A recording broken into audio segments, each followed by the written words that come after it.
હું જયશિકા, આપ જોઈ રહ્યા છો નવલ ઇન્ડિયા ન્યૂઝ। આજના મુખ્ય સમાચાર અમરેલી જિલ્લાના સાવરકુંડલામાં ભારે પવન સાથે ધોધમાર વરસાદ, નદી નાળા છલકાયા। અમરેલીમાં 21 મે 2025 હવામાન વિભાગની આગાહી મુજબ આજે વહેલી સવારથી અમરેલી જિલ્લા અને ખાસ કરીને સાવરકુંડલા પંથકમાં ભારે પવન અને વીજળીના કડાકા ભડાકા સાથે ધોધમાર વરસાદનું આગમન થયું। અચાનક જ વાતાવરણમાં આવેલા પલટાના કારણે ઉનાળામાં ચોમાસા જેવો માહોલ સર્જાયો।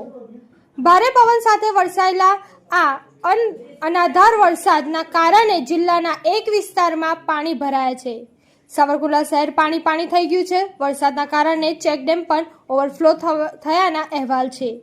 આ કમોસમી વરસાદના કારણે ખેડૂતોનો ઉનાળુ પાક અને કેરીના પાકને મોટા પાયે નુકસાન થવાની ભીતિ સેવાઈ રહી છે।